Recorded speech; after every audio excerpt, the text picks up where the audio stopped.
So scPRINT is a really interesting work, and I think the first one that pretty solidly shows that we can learn gene regulatory systems using attention maps in transformers. And so there's a lot of really interesting experiments in this paper, but it also leaves a lot of questions, which is, I think, what a good research paper should do. So very excited to see what Jeremy has to say on this topic, and excited to give him some questions of our own. So take it away, Jeremy. Cool. Well, thanks for the nice introduction, Caleb. So yes, as Caleb said, I'm going to talk about sprints, and it's really transcriptomic foundation model for inferring molecular interactions, but amongst other things, right? As a foundation model, I guess should be. So I will start quickly, and I think I will preach people that are really convinced on this already, which is why is it important? Why this kind of work is useful? And there's been this multiple papers on kind of AI virtual cell of this kind of cell foundation model that might be able to help the scientists design and maybe iterate on experiments in silico and increase kind of our ability to do discovery and discover new cures and new medicines and understand diseases. So models of the cell have been there for quite some time, actually. And the simplest models are really those gene regulatory networks or gene networks. We call regulatory networks often because there is these specific genes, transcription factors that are really important that we often want to link to other genes and see how they regulate them, although it's an incomplete picture of the regulatory mechanism. And so those have existed for quite some time, but they paint those kind of models, that also kind of predict gene regulatory networks from data have existed for quite some time. And the state of the art, such models are actually very simple and have been really hard to beat in the almost decade that they've been around. But so this model is a very simple model of what happens in the cell, which is this very big complex made of billions of macromolecules in interactions. So another model, which I would say is the opposite of the first one, which is the black box model. You don't really understand what happens inside, is these AI foundation models, right? Single cell foundation models, where you think they might, however, be maybe more able to intuit and model those complex interactions that happen within the cell. So the question is really, can you get maybe a bit of the best of both worlds and make also these models more interpretable for doing science? So what's nice is that in the field of machine learning, right, these models have come up, and we've been able to learn from other modalities a lot about what these models can do, right? And so I won't go into details of transformer models here, but just to say that within those models, you have these things called attention matrices, right, which kind of relate how each input element of the model will connect or interact with each other input elements within the model. So if your inputs are like words, you will see how those words interact. If your inputs are genes, you will see how those genes interact. And we've seen, in the field of language modeling, that actually within those attention matrices, in a model that has been just pre-trained with masking or decoding, you kind of see the grammatical structure of the language behind that the model kind of has learned. Right? And the same thing has been shown in a model called ESM2 for protein language models, where you see that after pre-training, those models have learned kind of the contact maps of those proteins. And actually, there's a good reason why some of these context maps have been learned by the model and why they are within these attention matrices. It's because they recapitulate kind of the evolutionary structure of those molecules. So lots of reasons why this is possible, and the question that we had was really, can we do something like this in single cell models? And so also, in case to this audience, I won't have to introduce too much what those models are, right? Pre-trained now on more than 50 million cells for the latest models. The big, like famous, most common ones are GenFormer and scGPT, although I know also that GenBio AI has an AIDO cell. So I haven't benchmarked against, however. And so I guess the big claim, almost nowadays, it's still maybe more of a claim, is that by pre-training on all this data, you have a model that can perform really well and in a few shot learning manner, almost at many different tasks of kind of single cell biology, right? I've listed quite a few there. And so Well, this was very interesting for us. They wanted to look at gene regulatory network inference also, and at these models, and really think like, what have they really learned, right? Really asking this question because many preprints have come up, many like a few preprints, kind of trying almost debunking some of those claims, saying that actually they don't perform better than state of the art with even the same amount of data given. That some of the models actually uh, whether they are pre-trained, whether you use the pre-trained weights or random weights, after fine-tuning, they perform almost the same, as if the pre-training did not help. Um, and there might be when we started this work, there was some of the reason why we thought maybe there was improvements to be done in those models, right? For example, just the pre-training data sets was very skewed and balanced, and this was not really taken in account. And there was many other other issues that we had seen and wanted to improve on, and some of them were also really. These models were really hard to use, and it was not clear how one would retrain a CGPT or GeneFormer easily. Right. So this is where we started from. Initially, I wanted to use a CGPT, and I ended up creating kind of my own model. And that was really behind this question of asking how much have they learned about the cell, and maybe can we improve them? And both of those things really with the framework in mind of they should model what happens within the cell well. And maybe we could look into that more. So you know, I talk about sprint now, and this is really a, a big, high-level overview of what happens within sprints, right? You have the data loader, the encoding of this expression profile and the decoding, and you have this loss. And for me, this is really what I will focus on because within like the transformer itself, there's not big innovations or improvements, right? It's really a bidirectional transformer with flash attention to, but you can find people describing those models much better than I would during this presentation. So what I want to focus on is these things that really make Sprint different. And the first one is actually not even about the model. It's just about the data loading mechanism. And so to really be able to train this model well, I had to create this SC data loader platform, which kind of works on top of a really cool tool called LaminDB, made by friends of mine, where really it allows you to pre-process this huge amount of data from cell by gene and other databases.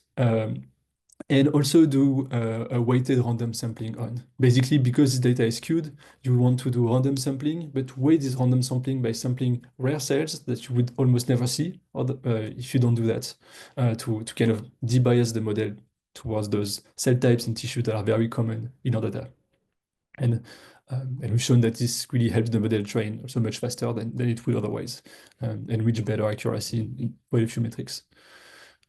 So that's the first part. The second is, okay, you've loaded this expression profile about one cell, and the model works a cell at a time. And this expression profile is, you would know this as well, right? It's really a vector that for each gene represents kind of how much we've seen these genes transcripts. And this vector is very sparse, it's very long, but a transformer in itself doesn't take vectors as input, it takes matrices, right? It takes a set of vectors. And so the question is really, how do you encode that well for the transformer to use as best as possible? And so this is the first, encoding mechanism of Sprint. And so what we do is, of course, we take the expression as an input and we upscale it from this kind of scalar value for this expression for a gene in a cell, right? And we upscale it using an MLP. And the goal is that by using an MLP, you hope the model kind of learns a nice metric for representing these values, right? Because you know also that there might be a big difference between 0 and 1, but a really small difference between 20 and 23, right? And this depends also on kind of the data modality or the type of sequencer that was used. But we don't just encode expression, we also use, we have to encode the gene name in transformers, right? There's no, we have to encode that information. So what is this gene? And most of the time, this is done by just learning an embedding for each gene names, right? We thought that another model called universal cell embedding had this idea before, right, by Yana Rosen, which was really nice, which is to use the ESM2 embedding of the kind of gene's most common protein product, and really encode really the sequence of that protein, the sequence of that gene, directly into an embedding using a pre-trained model. Right, and the hope is also that that would contain a lot of information about the gene, right? It's maybe the pathway in which it's involved, maybe a bit of its structure, and so which are the protein it will interact with. And the last thing that we've wanted to add was also the gene location in the DNA using positional encoding. And we thought this information was useful because genes that are close in the genome often tend to be regulated by similar, enhancer regions, and so to be co-regulated. Right, and you see this correlation in expression by genes that are in close proximity in the DNA. So And so, Jeremy, I have a what? question here. Cool. So this design was inherited from the universal cell embeddings paper, and um, Yes. the use of the sequence-based embedding or the protein-based embedding for that paper, I think was a necessary choice to get some of the cross-species generalization. But it's always stuck in the back of my mind because we never had a good comparison on whether, we needed all of this extra information or if we can do, just as well from like a learned positional encoding, right? Or a learned gene encoding.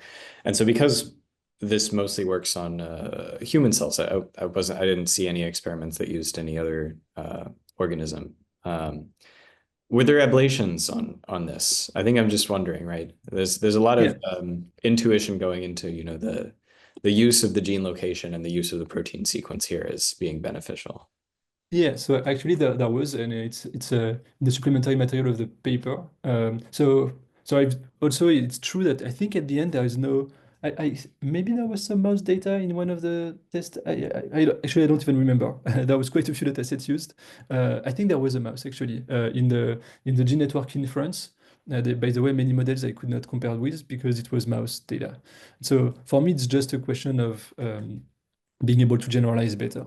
Like if the model works on this type, if you learn these embeddings, you are not able to generalize to any new gene, any new species that would be very related to humans or to mouse. And I think that is really a loss. So even if the performance would not change, that would be a loss already. From the ablation study I did, indeed the performance did not change much. In most contexts. I think also that the tests are not representative of like everything that the model has learned, and that's also a big question of how do you benchmark those models, right? But no, I think it did not change much in the type of benchmarks I use. It would be interesting to look at rare genes, right, where maybe the model seen only a few of those.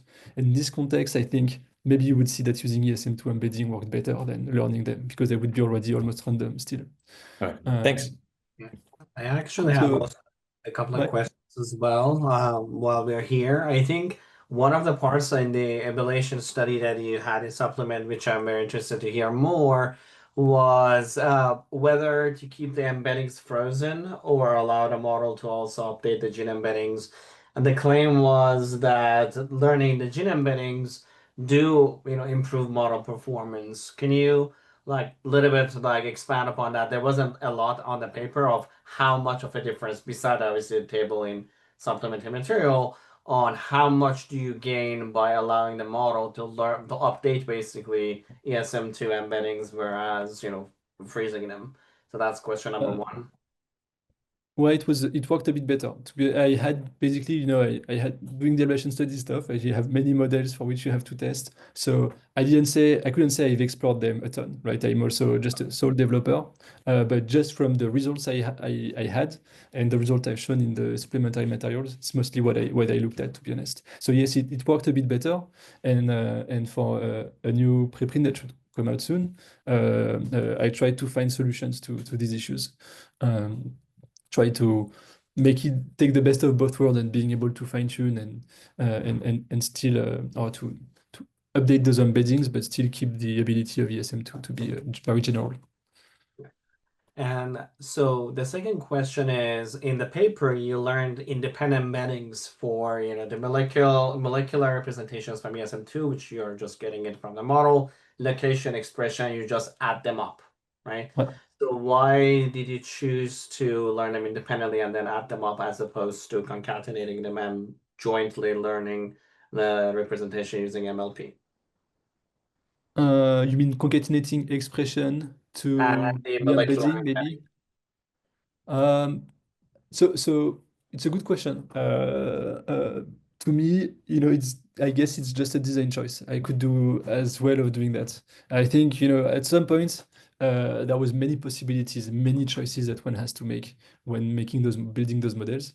And when you're alone, you can't do everything, I guess. But you can as well do this. I'd be interested to see if it helps or not. I think it's common in the NLP community, I guess, to just create those separate embeddings and adding them up. That's the thing that we see most often. Yeah, fair. The only reason I ask is that in that case, your expression encoding does not encode information about which gene that expression comes from, right? Whereas if you concatenate, it learns the context-dependent expression encoder, basically, Well, which is a little bit true. different. It's true. It might be an interesting feature to add, actually. It's a good point. You know what? I'll keep it in the back of my head for Mhm. for what's next. Okay. I, I can continue. Um, nice to be amongst people that know about this and that provide really insightful questions. Okay, so the last part was, and I think it's an important one, especially if you've worked on those models, is how do you select those genes to give to the model? The cell has 20,000 genes. It can go up to 200,000 if you take those transcripts. We're not at that level yet, but that's way too much for pre-training this kind of models most of the time. And what's worse is that most of the time you only have 100, 1,000 genes that you've actually sampled from the cell. And the rest are just zeros. So what I do in this model is I randomly select the expressed genes and I add them in the context of the model. And if there's not enough, I will add randomly selected unexpressed genes. And you see why that might be useful afterward. But so instead of maybe just doing padding and actually having your GPU maybe not working as efficiently than if you had full complete matrices. Okay, so and I'd say yeah, I've added this slide actually because I thought it was an important point to make that using 20,000 genes at once. I don't for pre-training. I don't even think it's useful because you have so many expressed genes. And this statistic I had was like in cell by gene, for example, 80% of the cells have less than 2,200 expressed genes. So it's really like most of your data is really sparse, right? And then there's been works with using performer versus full attention. And most of the time in other communities or in other domains, performer attention hasn't shown to work that well. And well, we could like talk more about this, but it was just an additional point I wanted to make on this. So these embeddings go through the models across the layers that get updated. At the end, you have this final embedding, and the question is how do you decode those? And I think again here it's really where when building these models, we have a lot of leeway, a lot of possibilities to really provide the best embeddings to the model. And work in providing like decoding this embedding as best as we can. And what happens in most of the current cell foundation models was to use a really non-parametric loss, mean squared error, and really just using the MLP, providing one value, scalar value, and generating the counts and doing mean squared error on those. What I proposed was to use something from previous models that are much simpler, like a CVI model or variational autoencoders, and to use a zero inflated negative binomial loss. And the goal of that was to have the model basically output the parameters of a zero inflated negative distribution, which has been shown to really reflect really well the kind of diversity of the different expression values that you would get from different sequencers. So it's really a negative binomial with an additional kind of zero inflation, which represents the dropout that you would have from some sequencer. And your loss becomes the negative log likelihood of this model. And so the goal of that was really also to make the model more interpretable. It's really because of this, you can also see what the model kind of predicts for the variance in this gene's expression, which might have a lot, and for the likely dropout. And so if you want to do something like denoising, maybe you just remove the zero inflation and you regenerate and you have a denoised expression profile from the model. Okay, so that's what the model outputs, right? These gene embeddings. But something else that I provide to the model, if you know about transformer, it's called really class pooling, is like class embeddings that are empty at the beginning and get kind of filled up by the model across its layers. And you have those embeddings that don't represent genes, but represent really the cell in its entirety, right? The kind of average of all of those genes defined by the model. And sprints has losses on top of those, right? And so this is why I present the kind of way we trained pre-trained sprints. And it's kind of different from what happens in a lot of the NLP community, where you have really this classical generative pre-training. It's really just one task. But previous model had done multitask learning. Like you have this T5 model from Google and others. And so here was really the goal to use as much of kind of the information that we had from the data to try to train the model. And so Sprint really does three tasks, right? Denoising instead of masking. I can talk a bit more about this one, bottleneck learning and classification. And you see that two of those tasks actually are not at the level of the genes, but at the level of the cell embeddings, which is something that is quite useful from often from these kind of models that people use a lot. Okay, so denoising, the goal is like you just don't have just masking. You see for example, so masking is really you mask a gene and you try to predict its value in the maskaging at the input and you try to predict its mass value at the output of the model. You've seen in images, for example, that other modalities like denoising might work really well. The model sprint doesn't do exactly like denoising like in images, but it's a one-shot denoising. It's not doing diffusion. But the idea is that the data that we have, as I mentioned, is really noisy, right? We don't sample a lot from what's inside the cell. So the goal is to have the model kind of learn about this noise and artificially really add even more noise to the model. And in this case, noise is really sampling noise. So perfect noise would be having zeros everywhere, right? You haven't sampled any information.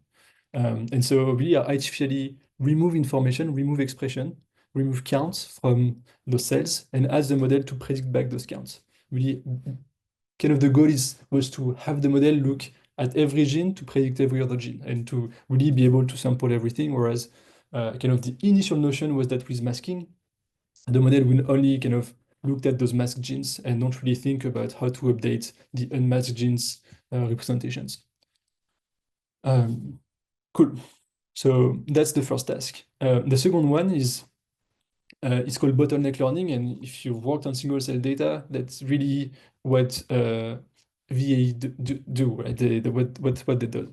They kind of try to compress the input data, here it's expression, into a small embedding and try to decompress this embedding back into the expression. A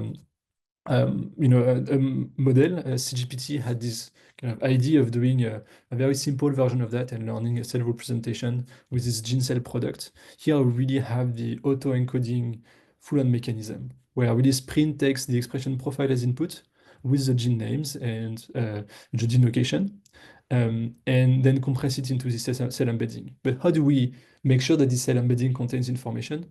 The goal is then, as an input, Sprint, again, now takes the cell embedding that contains what we hope is information about the cell and the gene names without any expression information. And you try to predict back these expression values. So the model has to compress all of this expression data into the cell embedding.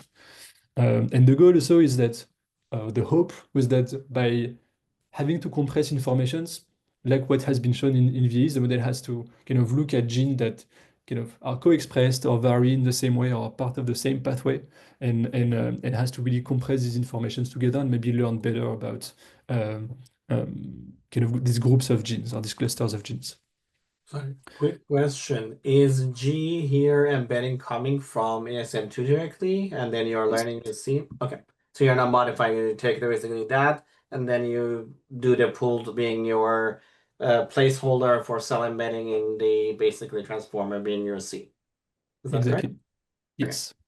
Thank you. G is only the ESM Yes. embedding, not the positional information on the chromosomes. Yes, it's a good point. Do you have the positional information? I think you have the positional information as well. So it's Okay, it's so gene it's the whole sort of stacked initial gene embedding minus the expression. Like exactly. a dot product with the cell embedding such that it's supposed to recover that from the information. Okay, interesting. So that the dot product is what scGPT do. In our mm, case, we do the autoencoder mechanism, so there's no dot product. mm. And then I've benchmarked the difference between those two things and shown that the model learns a better cell representation by doing autoencoding than dot product. Oh, I see. Okay. Okay. Yeah. Okay, so these two different versions. Sorry, it's not clear, but this is scGPT's version, and below is kind of the version I proposed. Mm. Okay. The last task, which in some people in my lab initially was a bit controversial, was do I use classes as part of the training? And the thing is, we have those labels in cell by gene for almost all cells. And initially, it was just very hard to think even how we could use those. But if we can use them, maybe they would provide a lot of important information for the model. There's lots of noise in the data, so you want the model to focus on those important genes, and maybe adding this additional label, the model will look at marker genes or a gene that also marker of diseases and so on, and that are really important in their variation with respect to those labels. So also with kind of this idea of gene network behind the head. And so what I propose here was to the model doesn't just create one cell embedding, cell representation. In class pooling, it does multiple embedding that represents informations about the cell, what I call facets of the cells. And they should represent different information because on each of those, we learn a different classifier that will be about different classes. One about the cell type, one about the tissue, the disease, the sex, the sequencer, and so on. One issue that we had is that those labels in cell by gene are really kind of non-trivial. You have labels that are very precise, labels that are not precise at all. And they are part of, thankfully, this ontology, this big tree of relationship between those labels. And we created a kind of a new classifier, hierarchical classifier, that could take the best use of these kinds of labels, where basically the model only predicts the most precise labels possible. Right? And whenever during training we have a not very precise label that could be multiple of the predicted label by SPRINT, we really take the maximum of the label that SPRINT predicts for this one. And that will be SPRINT's prediction for neuron, right? It would be the maximum of mitral neuron and olfactory neuron and so on. I don't know if that makes sense. So that's what we do for the classification task.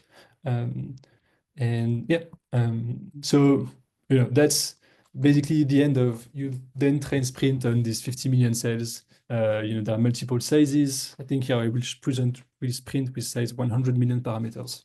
But so what we found is after doing this, SPRINT has this kind of multiple of abilities that are here zero shots. And this was kind of an issue that people had talked about for previous models, that you had to fine-tune them in the end for everything you were doing.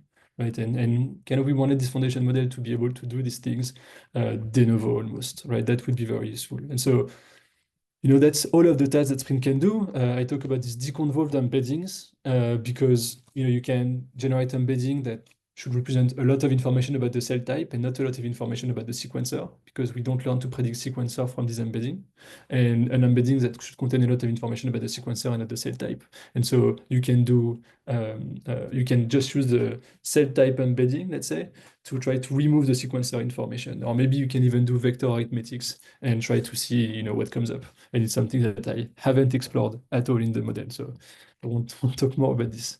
But so the last thing that SPRINT can do in zero shots is gene network inference. Or we can look at basically its attention matrices, as I mentioned earlier, as kind of a prediction from SPRINT about how genes interact within the cell. And here, the attentions, you don't have just one, you have a ton. You have multiple heads and multiple layers. So you have many of those matrices that are of the size gene by gene or context by context. And so there are multiple ways to kind of you could view this as already your prediction, right? Instead, all of the connections that you have between genes are these vector valued relationships that are very complex. But most of the time, you want something much simpler, and so there are multiple ways to convert that into a scalar value or just a yes/no connection. And the simplest is you take the average. More complex are you would take a small part of your ground truth and a small part of your attention heads, and you would try to select the heads that kind of correlate somehow with your ground truth. And that's something that was presented by ESM2 to improve its prediction on contact maps. And the claim was, it has been shown, I think, in a few LLM type paper as well, that many attention heads kind of contain noise or gibberish, or they also contain things that are completely unrelated to what you actually care about. And so that's one of the reasons that people would do something like this. Okay, so now we can go into really the benchmarks. I'll present, I don't know if I have, it's okay, I have some time. I'll present the first one that we did, which was, a big issue that we have is gene networks. As a ground truth, we don't have a ton, and I think that's the main issue that exists here. But we have, this. I guess the biggest database from the Julio Saez lab is OmniPath, which tries to compile data from lots of different databases. The issue that it's not cell type specific, right? So you have this kind of ground truth about human genes and their connections, and what we did is SPRINT generates really cell type specific networks, right? So for a few data sets, we got the different cell types, extracted the gene networks from SPRINT out of those cell types, and try to see, do they at least contain some of the information that exists in OmniPath, right? We don't expect really a perfect overlap at all, but we want to see something that is at least better than random. And so, we did this comparison with a package I created called BenGRN, which tries to perform, those benchmarks of GRN inference methods from single-cell RNA-seq data. Okay. Maybe I should mention this in our case, right? I don't know if it's okay. So SPRINT, if you know, is for people that know about transformers, right? You generate these QKV matrices that will be, from which you would generate your attention matrix. You do Q times K, is a softmax of that, and that's how you generate attention. So you have an attention matrix for every cell, but the goal was to generate an attention matrix or generate gene networks across multiple cells. So what most people would do is take the average of the attention matrices across the cells, and average of attention matrices across the layers and the heads. Here in our case, something that we wanted to try was, what if we take first the average of the keys and the queries, and then compute the attention from these average keys and queries that we get across cells. So that maybe we average across the representations of cells that are very similar but likely very noisy, and maybe we can denoise a bit the representation this way. So it's something we tried, and we see small improvements, but I can say I'm not convinced that it's working that much better than anything else. What was interesting is that it's not working worse in any case, as long as you take cells that are very similar. Okay, so the first benchmark that we have, we look at a metric called EPR. I don't show AUPRC, it's in the paper, it's super small, it's not interesting. And that's because we do, every model, we do really bad. If you look at the AUPRC, and that makes sense, because the data itself has a lot of false negatives, right? The ground truth data, I mean. So EPR is really a metric of like odds ratio. So if you do 1, you do random. If you do 2, you do twice as best as random. Or at least that's how I view it. And so we compared SPRINT to CGPT and the second version of GeneFormer V2, Gene3, which is kind of the state-of-the-art model. This one has been created in 2014, I think, or 2015. It's like kind of the XGBoost of gene network inference, and DeepSem, which is a kind of a VAE-based method. What we show is that SPRINT still as a foundation model doesn't outperform Gene3 or DeepSem. However, it does outperform SCGPT and GeneFormer V2 when we look across all of these different cells types comparing to OmniPath.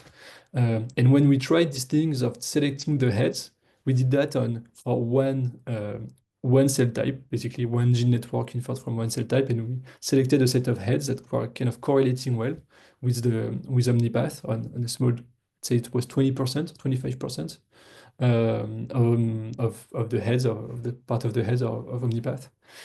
We could select a set of heads that were actually mapping, or creating a gene network that were much more close to what we could see in OmniPath. And I think that was interesting to see, just that. What else we could look at is that OmniPath is also very biased toward TF gene relationships. And so if we subsetted our network just to TF gene relationships, and we can do that for everyone, we could see that here sprint performance increase and even increase above what DeepSem is able to generate. So at least for those TF gene connections, sprints seem to kind of have better predictions of what they would be compared to something like DeepSem. Something I should note, maybe I can tell it now because I realized this really recently, that there is a bit of an overinflation of the scores for the TF gene relationships on this benchmark for all of the models. It's the same overinflation, so it doesn't really change the results. But it was it's an interesting thing where basically those values are not that high, actually. For all of the models, you kind of remove 2 or 3 points from the PR values. Can you Quick can you question. Sorry. Ouais. The scPRINT genome, can you repeat which web variant is that? Yeah, I was gonna present it in the next slide, but I can present it in the next slide now. Sprint genome is basically, Sprint was pre-trained on 2,200 genes as inputs, but really all of the inference I did was on more genes than that. It was like 4,000 genes or 5,000 genes. Here, it's for all of these models, it's using 5,000 genes, and that kind of max out what you can do with the Informer, with the CGPT, with Gene3. But with Sprint, because we're also using flash attention too, I could scale it up to 20,000 genes.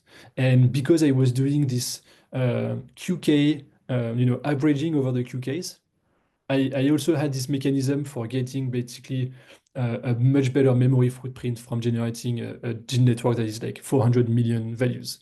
And so the question was like, oh, when you do 20,000, what happens? And like, kind of obviously you don't do as well.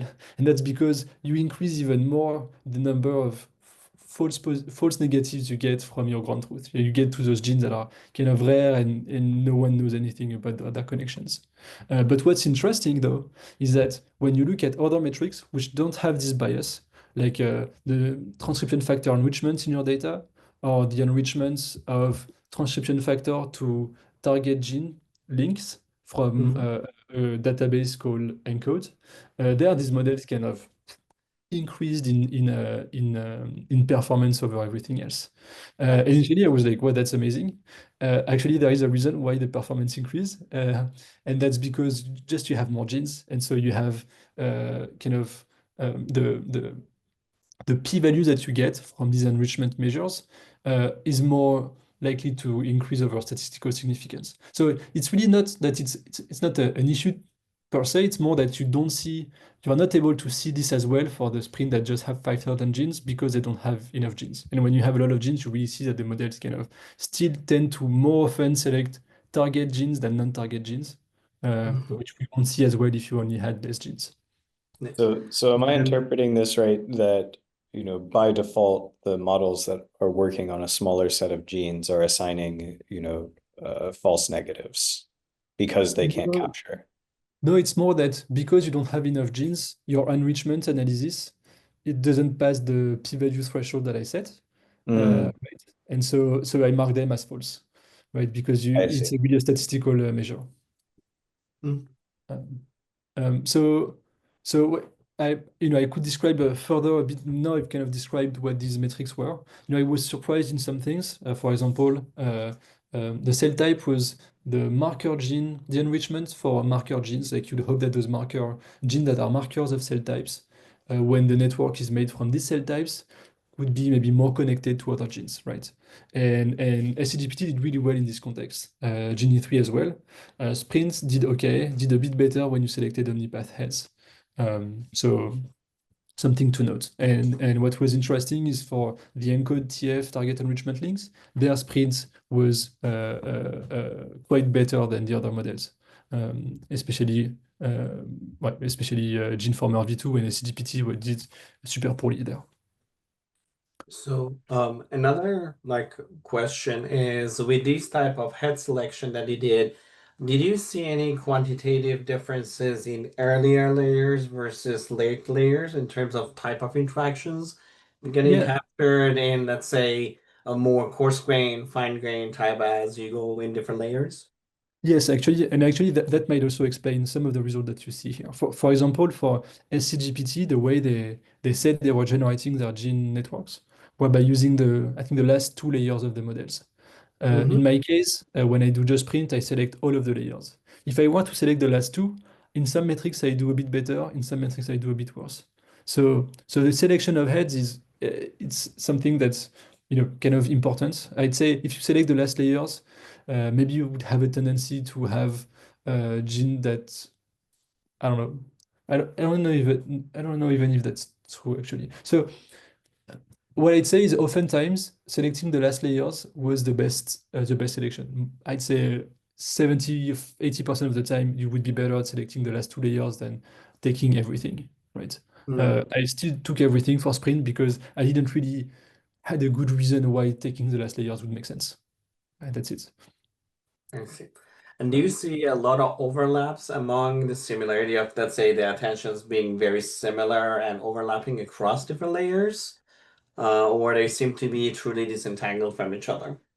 So here we enter the realm of not too quantitative results, I'd say, right? It's more my experience because I don't have anything to prove what I'm going to say, but um, it seemed that they were quite different across the layers. I saw quite some different behaviors. Also, you change the cells, if they are very similar, it's okay, but if you change cells, it's really completely different in the attention. And the thing that I saw, which classical softmax issues is these kind of attention sinks.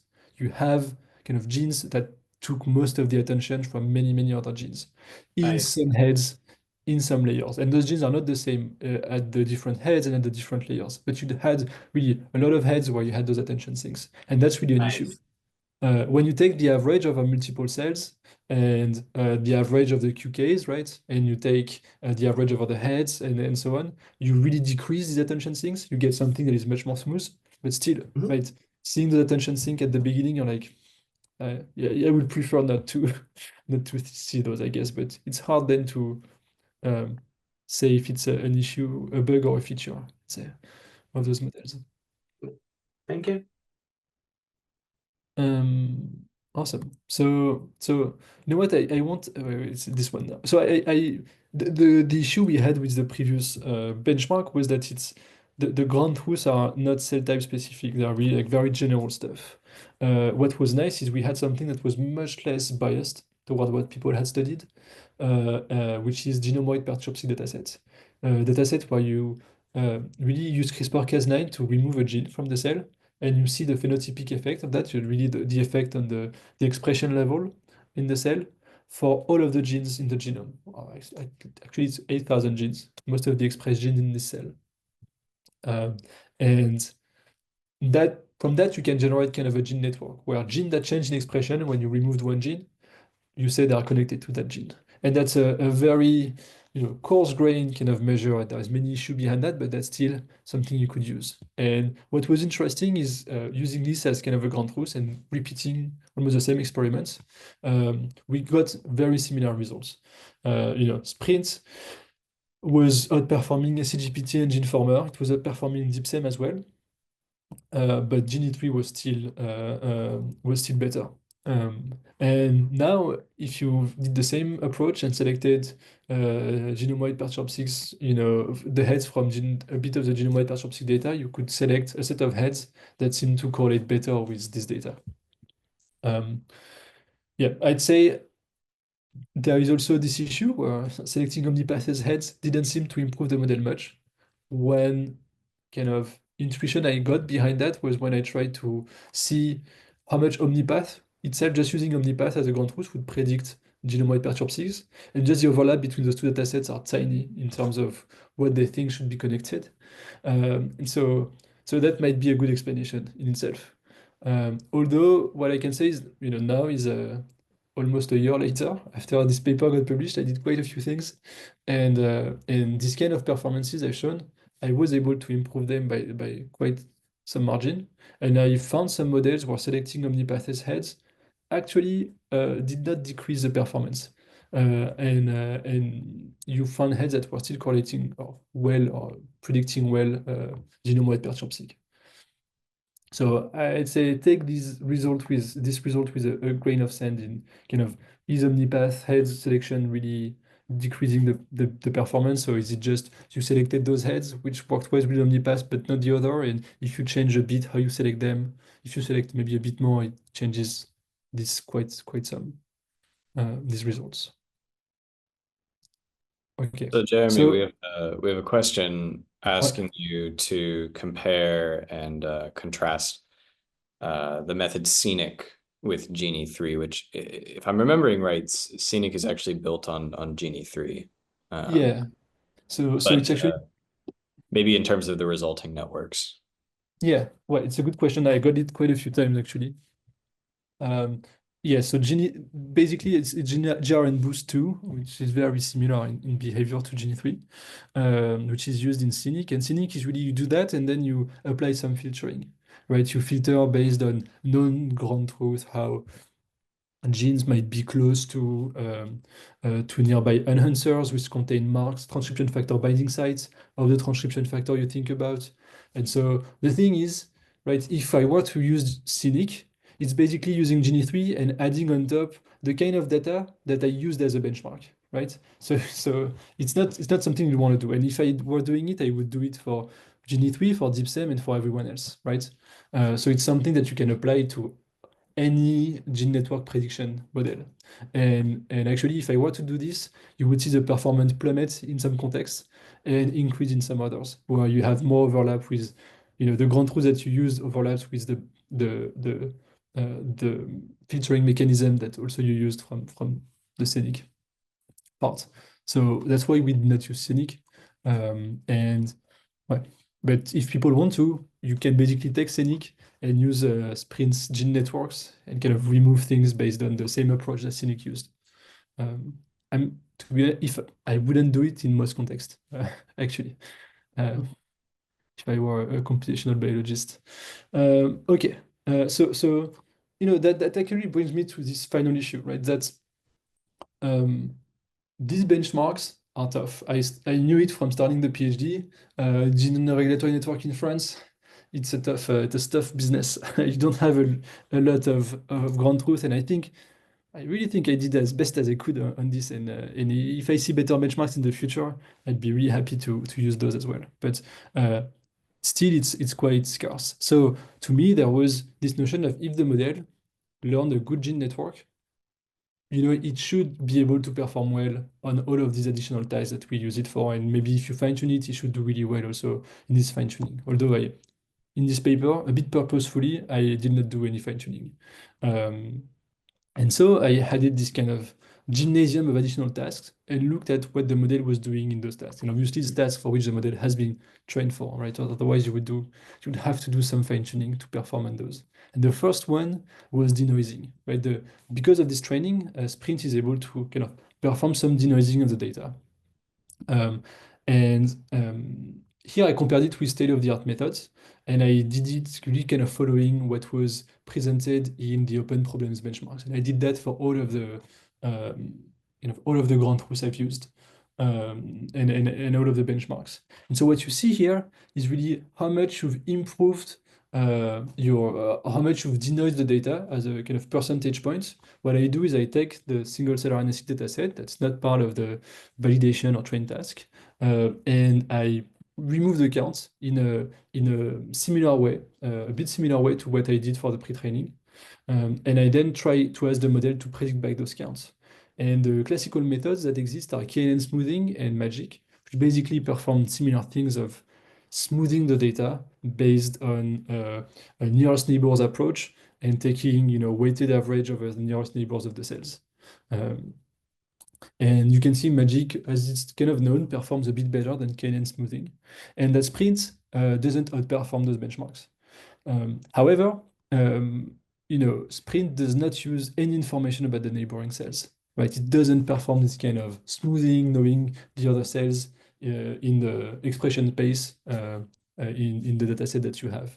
And what that allows is that if now I look at not the commonly sequenced cells, the kind of these rare cell types in your dataset that you only have a few of, right? For those, SPRINT's performance doesn't degrade almost at all. Maybe a tiny bit, but almost none. Whereas for MAGIC, and it kind of makes sense, the performance plummets because the neighbor's information there is not there at all.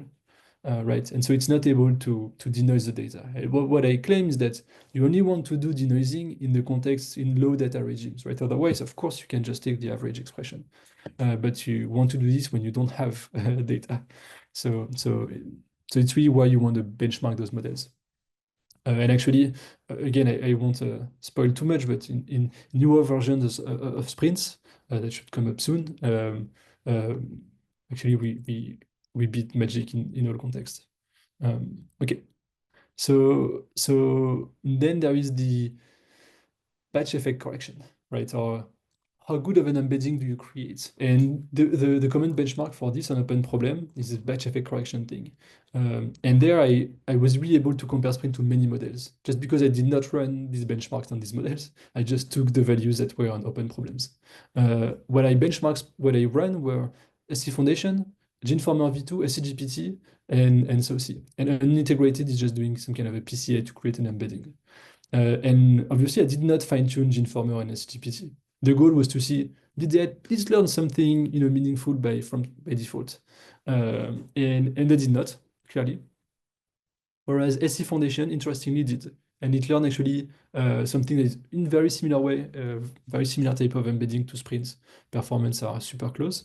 And still what's interesting is better than kind of a regular PCA, right? And it's better than methods that also don't use batch labels. And what I'd say is all of these methods, right, although they don't outperform the state of the art, they have something for them, which is that they don't train on the test data. For the other methods, you have to take a separate amount of your test data sets. Depends, not for SCVI, but for something like I think cellxgene or scanVI, which do this kind of 0.75 in SCIB. And the other thing that they have for them is that they don't know anything about the batch labels. You don't have to say this comes from this batch and that comes from this other batch. If you don't know anything about the batches, it will still correct the data and try to remove batch effects, which is really nice.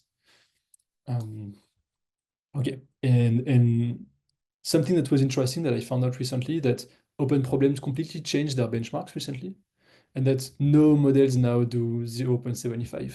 They use a new version of SCIB, and the performance kind of is more around 0.60. So it's not finished. You can go on their website. It seems to still be a work in progress. I talked to them a bit, but it seemed that maybe those values were a bit overinflated. In my case, all of those are from SCIB v2. And they are not from the old benchmarks. So there is also kind of an issue where those come from SCIB v1 and mine come from SCIB v2. So we'll see in the future what are the results. Cool. And the Yes. last one was what? Jeremy, I wanted to mention we're at 2 minutes. So if there was anything else you really wanted to show, I'd recommend going to that. But otherwise, You're right. just I'm sorry for taking too much time. You know No. what? I won't spend too much time on cell type prediction. It was the finishing slide, to be honest. So just to say, again, same story, open problems data, using logistic regression, XGBoost, those methods, it's really like not the right approach because again, they train on the test data and you don't have this information when you want to predict cell types or whatnot. It's exactly the thing that you want to predict, right? So the only really thing that you can compare sprint towards is cell typist, which people really use when they sequence a data set and they want to know which cell type they have within it, right? Now you can say you have some atlas-based method, but they were not really easily available and computable. And their sprint, outperforms cell typist by a lot. And actually, sprint predicts things over 250 labels, whereas and predicts over 250 cell types, right? Whereas these methods, they are just trained on predicting those, I think, 10 or 11 cell types from their training task, which is very different. So not really a fair comparison. And if you coarse grain things a bit, you can see already how the performance improves a ton, which makes sense. You just have less less chance to get it wrong. And so I won't talk about the study that you can do. I would just say, we should do more of those when we try to create these foundation models, really show how people can use them in the wild. I think that there was still a lot of benchmarks in my paper, so I'm not the best to say this, but I think it's really important to show what you can do with those models in details and maybe cool, in actual use cases. And so I'll conclude on this. All of that is now freely available on GitHub, on PyPy. I think it's easy to use. It's going to be easier as more people are using it for sure. But I try to make it as easy to use as possible. There are even now you can go check links to use it on some cool websites. I don't remember SuperBio AI, and I have a notebook on Google Colab also that people can run. So okay, that's it. I'm done. It's 8 p.m. I've done it. Amazing. Amazing. Thank Thank you you. so Thank you, much. Jeremy. Yeah, go ahead. Go ahead, Shaheen. I have one question I really want to ask if you're okay. No, go ahead. Yeah. Yeah. So Shaheen and I both have a background in regulatory network inference. And so this was a really fun paper to see. So one question I wanted to ask is that this tool seems incredibly, sample efficient for regulatory network inference. If you have, let's say one expression sample, you can get a regulatory network out of it, right? Which is not something you could even do with the simplest regulatory network models like correlation networks. So obviously there's problems with benchmarking because we don't have sample-specific regulatory networks, but I wondered if this came up at all in the investigation of scPRINT, because you can actually produce sample-specific regulatory networks with this. Yeah, I haven't tried. I'd say, that's also here I use 1,000 cells every time, right? So, to be very unfair to the other models, I could have used 100 cells or 10 cells, and now it would have been worse and worse. I think it would have been really unfair, but it would have been cool to do something like this. It's just on my end. Like I should have maybe looked more at decreasing the number of cells. I say if you Well, have I mean, cell, so that would sort of show you, I guess, how closely you can get around the gold standard network. Because a lot of these benchmarks, look at the gold standard. And so if you can do that with few samples, that's very nice. But I think the interesting part of having this fine-grained network inference is you can actually understand deviations from the gold standard, right? Which we can't benchmark, but like maybe I'm wondering about, you get 1,000, attention maps from 1,000 samples, what's the variability within edges? yeah. What edges actually do vary a lot, even within cell types, right? Actually, I'm looking at this right now. Okay. Yeah. So you can't do everything and I think that was enough for a paper already. But now there was quite a few questions I still had in my head after this first project. So this question is a really relevant one. I had a task to do this and I'm doing it now. I'll Excellent. let you know what are the Looking results. forward to it. I don't know yet. Thank you. Thank you so much. Are there other questions in the chat? Just one time, mark sure everyone has a chance. If there isn't, I'm also curious one quick other ones that we touched on. Have you looked at how the attention maps overlap with just linear like gene co-expression in cell type? If you compute, gene co-expression using, CS-score or other single cell co-expression networks, how does that look like if you use it as your gold standard instead of, let's say, OmniPath or the inferred genotypic edges?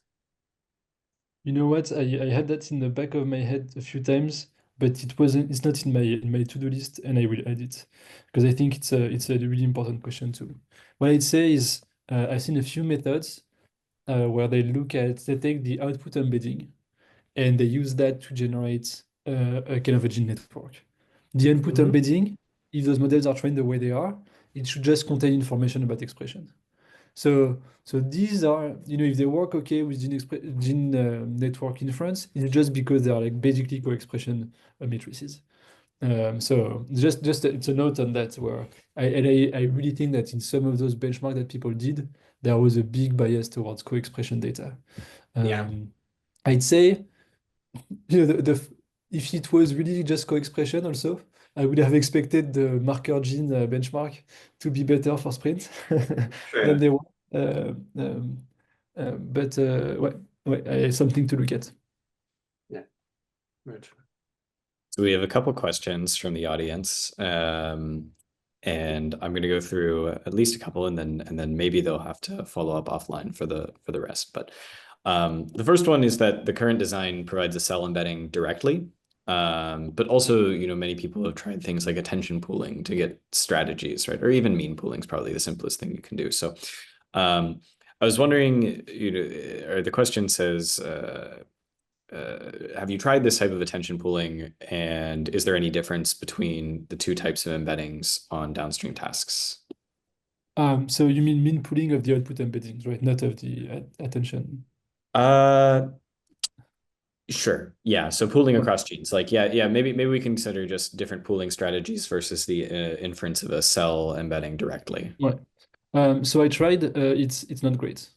Just to say, it's not that great. Again, I think it's the same issue at the output because of the training task you have. You only ask the model to have information about expression.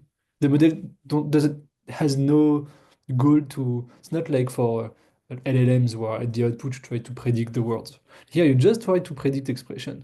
So if you don't have a better task for the output embeddings, doing the average of those won't be great. Right? And so I haven't seen good results on those, right. It was just GeneFormer doing this. I haven't really benchmarked GeneFormer too much in this context. So you've seen the embedding quality. It was even worse than the CGPT. But I tried on my end and it was not working well.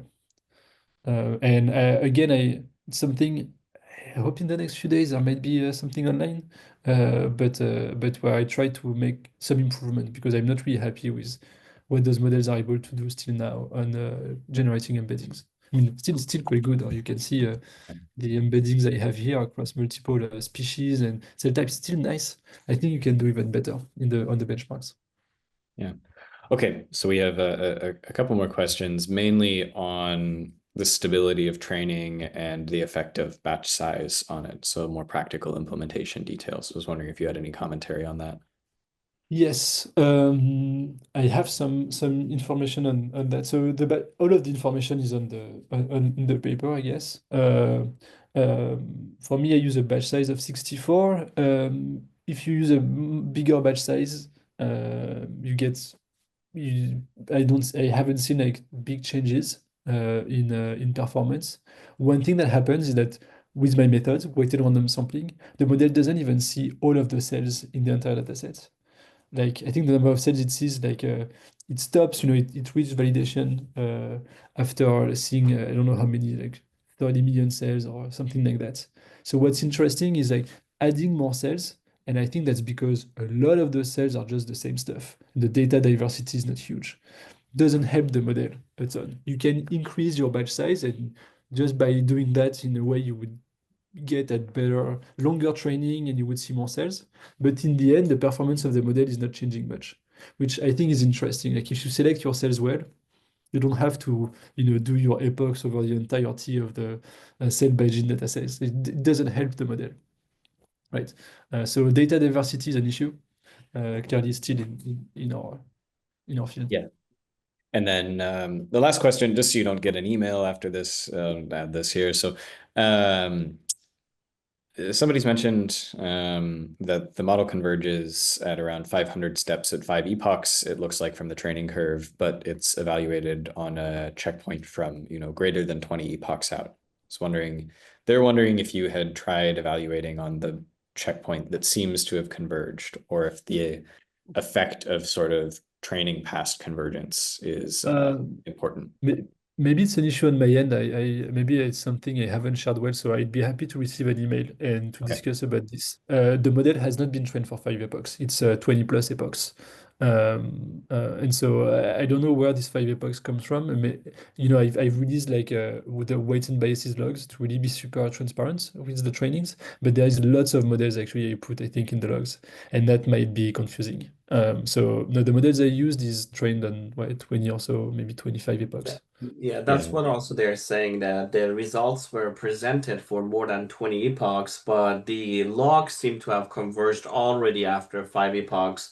So the question is, if you were using the earlier checkpoints, would that have been enough, or did you really need to go past 20?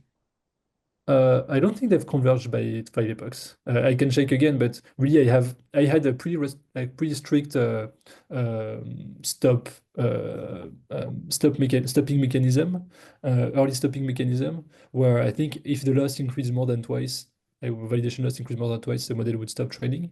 And Mhm. I reused the models where the model would stop training, right? So the best validation loss there. So maybe it's another model. I don't know, but I don't think it's right. These models had not converged by 5 epochs by far. And now I plot the results across every 5 epochs actually on test data sets, so on things like what I've shown, gene network inference, cell type predictions, and clearly you get still improvements up to like 20 or so epochs. Okay, great. Thank you so much. Yeah, thank you for the extra 10 minutes, Jeremy. I think it was a really interesting insight that led to this paper, the idea that, for a protein language model, it should understand folding in order to, produce amino acid probabilities in a good way. And so for a cell model, it should fold the cell. It should be able to produce this regulatory network model in order to correctly, reconstruct gene expression. I think that was a really interesting insight, and I think it was benchmarked really well, considering how few gold standards there are in this space. And so thank you so much for your time. Thanks so Thank you so much. much for the kind words. It was a really nice presenting here. Great. Okay. Thank you Then, everyone for joining also.